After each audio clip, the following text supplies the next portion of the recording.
This is the Morning Breach with Scott Davis.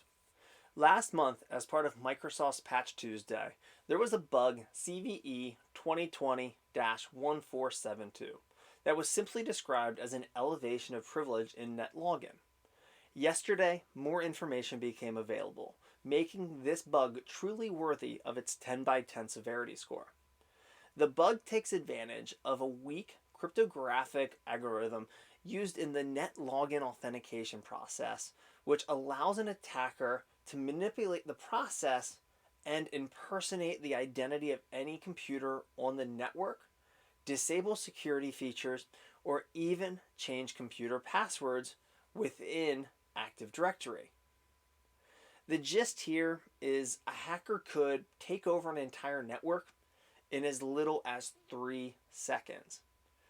The good news, if you can call it good news anyways, is the attacker first needs to have a foothold inside your network, which with today's modern world of phishing probably isn't that hard to do. So check your systems and ensure patch CVE 2020-1472 is completed as soon as possible. Next, the Department of Veterans Affairs has potentially exposed personal information for roughly 46,000 veterans. According to a statement released yesterday, based on a preliminary review from the Privacy Office, unauthorized users gained access to the application that handles medical payments and changed the financial information to divert payments coming from the department. So the VA's Inspector General is investigating it. They're not really commenting much on the investigation right now, other than saying it's an ongoing investigation. So more will come out in time. Lastly, I have to chime in on the Apple versus Fortnite case. I'm getting all sorts of questions about it, and I think I just have to kind of explain it a little bit. So what's going on with Apple and the makers of Fortnite? Well, Fortnite has an app, popular game, really became popular within the Apple App Store. They are tired of paying Apple's 30% fee for the App Store to house and promote the Fortnite product.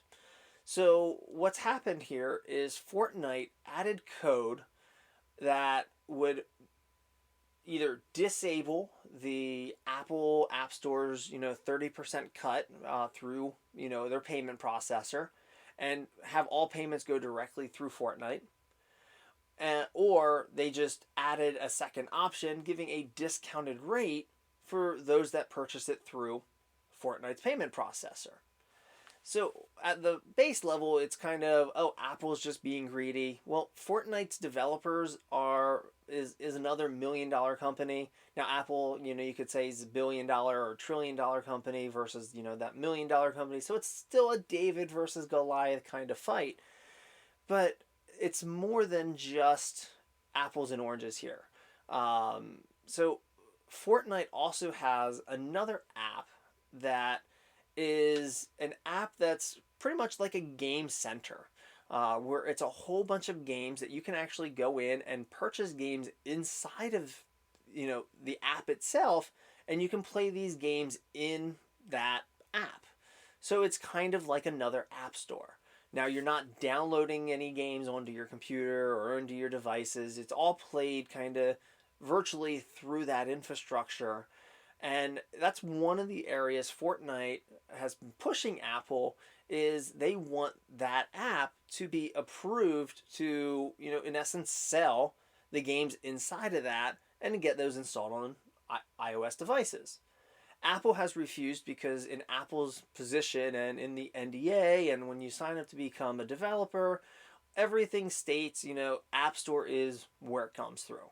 And that's where the monopoly case comes in, that Fortnite's pleading right now in court, that Apple is a monopoly. So when you look at the picture of, is Apple a monopoly, if all you have is Apple devices, and the only place that on the Apple you can buy, apps from, you could say very convincingly that, hey, it sounds and looks like a monopoly. Apple's lawyers are going to come in and they're going to debate that you don't have to buy an iOS device. You can buy Android devices from multiple vendors. You can buy other devices from other vendors. Some of them are running Android, some of them aren't.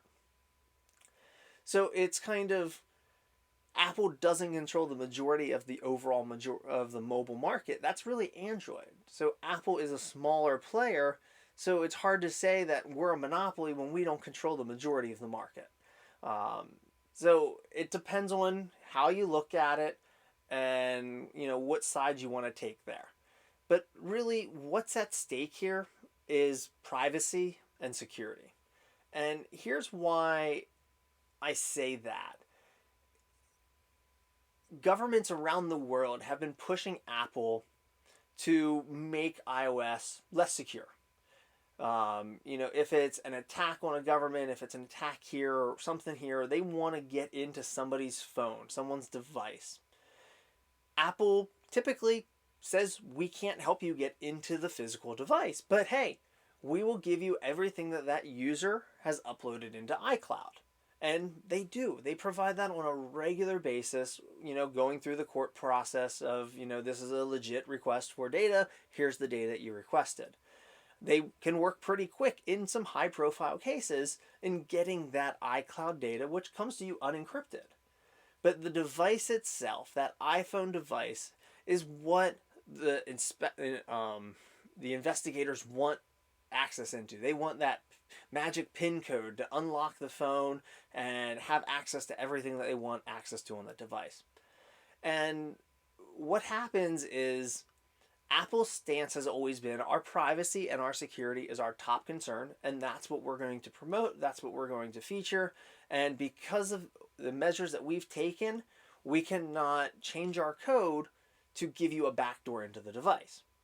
Well, by giving and forcing Apple to open up to allow other app developers, they are in essence opening up some of their code that is going to take some of those bricks down from their walled kind of secrecy garden, and it's going to allow for weaker privacy and less security on their devices. And it comes down to Apple controls every aspect of what goes into your phone. The App Store, they review the apps, they check the apps, they make sure there's no viruses, etc.